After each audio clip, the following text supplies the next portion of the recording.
So we're now going to look at solving equations involving sec, cot and cosec. So let's have a look at this first one. So it says, given that sine x is 0.8 and that x is obtuse, find without using a calculator cos x.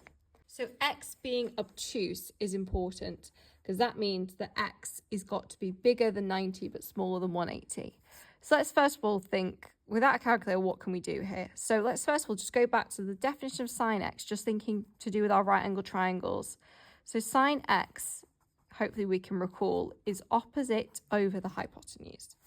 So if we're going to draw a triangle here, we know if we write it in a fraction, O is the opposite and H is the hypotenuse of that triangle.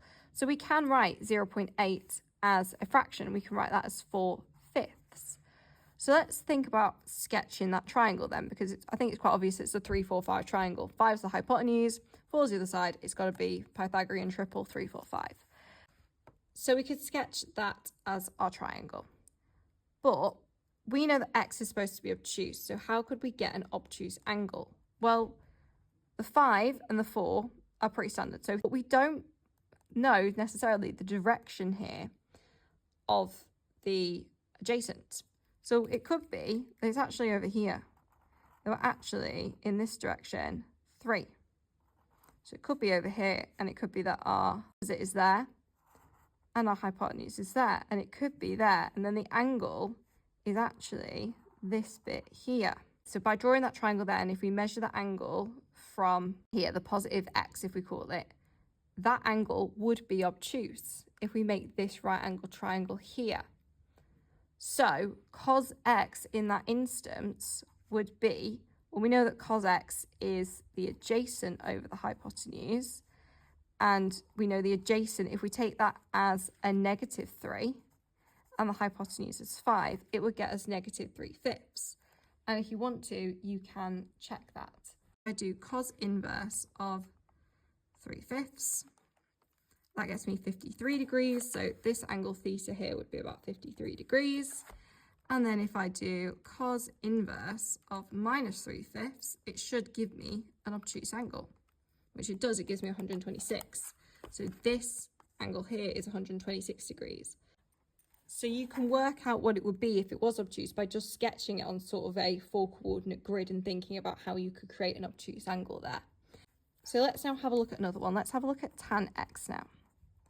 So it's the same idea. Tan x is O over A, but remember that angle x is obtuse. So we have our right angle triangle here if we want x to be obtuse.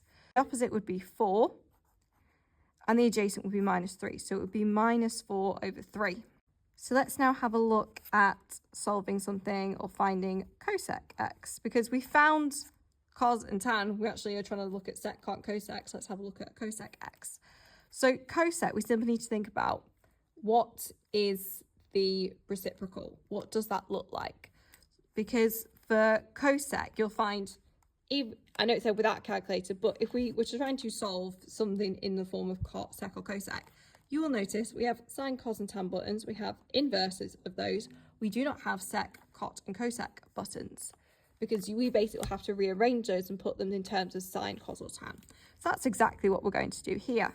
So 1 over cosec, remember the S, the third letter in, tells you if it's sine, cos or tan. So that's actually 1 over sine x. Well, we know that sine x is 0.8 or 4/5. So it's the reciprocal of sine x. So if sine x is 4/5, the reciprocal of that would be 5 over 4. So cosec x would be 5 over 4 or 1 1/4. And then d sec x. So sec, look at the third letter in, it's a C, so that's 1 over cos x. So we know that cos x is -3 over 5. The reciprocal of that will be 5 over -3. So therefore, sec x will be -5 over 3. That's the basics of how you'd solve something with sec, cot or cosec. You have to basically write it in terms of sine, cos and tan, and then go from there.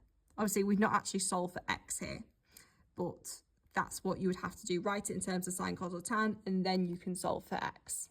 So let's now have a look at this question. So we are solving cot 2x is equal to -1 in the interval between 0 and 360. So as I said before, we don't have inverse cot, sec and cosec buttons on our calculator. So we need to rewrite it in terms of sine, cos or tan. So cot x we know is 1 over tan. So I'm going to rewrite cot 2x as 1 over tan 2x. So 1 over tan 2x is equal to minus 1. Then let's flip everything over, but the reciprocal of minus 1 is just going to be minus 1. So therefore, tan of 2x is equal to minus 1. So all we did there is just rewrite cot in terms of tan. And then this is something that we're a bit more familiar with that we can solve. So x is between 0 and 360. We want tan of 2x. So the range of 2x is going to be twice as much. So that is going to be between 720 degrees and 0 degrees. So if you want here, we can, instead we'll say, going to let 2x equal, let's call it big X. So we'll say that tan of big X is negative 1. And then we're going to inverse tan that. That gets us minus 45. That's probably that makes sense, doesn't it? And then for tan, you could sketch a graph out, but I'm hoping we remember that repeats every 180 degrees. So to find the values within our range, remember our range is from 0 to 720 here now. So let's just keep adding basically 180 onto that. So x is 135 degrees. So that's in our range. Remember, minus 45 is not actually in our range. Add another 180. That's 315 degrees. Add 180, 495 degrees, 675 degrees. We end up with 1, 2, 3, 4 values in our range, which I think makes sense because within, if it was just tan x, we'd expect 2 values, tan 2x, we'd expect twice the amount of values. Just remember, this is what 2x is equal to, not what x equals to. So we need to now just half all these values and divide them all by 2. So it'll give us what x is. So we're going to end up with 67.5 degrees, 157.5 degrees, 247.5 degrees, and 337.5 degrees. And those would be our solutions for x within our range of 0 to 360. Now have a look at this one here. So now we're solving sec theta is equal to minus 2.5. So for sec theta, so sec, look at the third letter in, that'll be 1 over cos. So 1 over cos theta is minus 2.5. So then we're basically going to flip everything because we've got the reciprocal. So therefore, cos theta will be equal to 1 over minus 2.5 or minus 1 over 2.5. So inverse cos that thing, we end up with theta being 113, I'm going to call it 113.6 degrees. Just round that to 1 decimal place. And this is, it becomes like solving trig equations that we've seen multiple times before. I'm going to sketch my graph and then see what values lie in my range. So 113.6 will be about here. And then that means we've got another value on the other side right here. So I need to know what that gap is there so I can take that away from 270.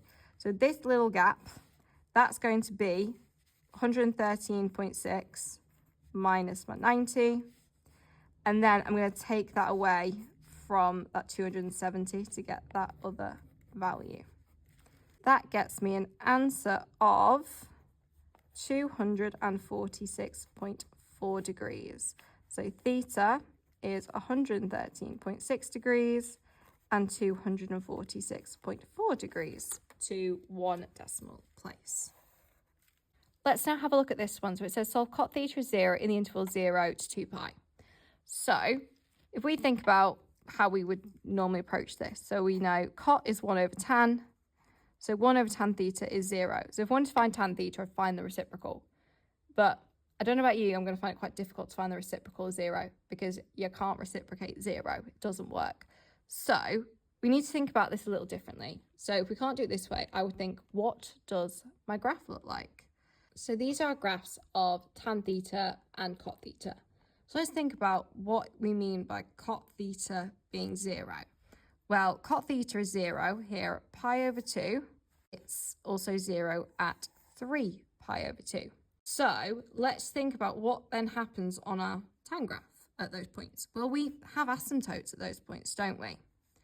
Which we spotted that before when we were drawing the graphs of cot and tan, because we know the asymptotes basically and the points where you hit 0 swap over, which does make sense because if we're at 0 on tan, we know 1 divided by 0 we can't do, so we get an asymptote there, and it sort of works the same way the other way around as well.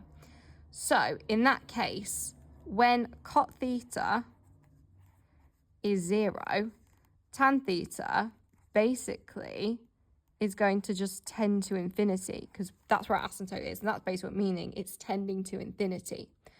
So therefore, we're going to say, well, when cot theta is 0, it's where our asymptotes are on tan.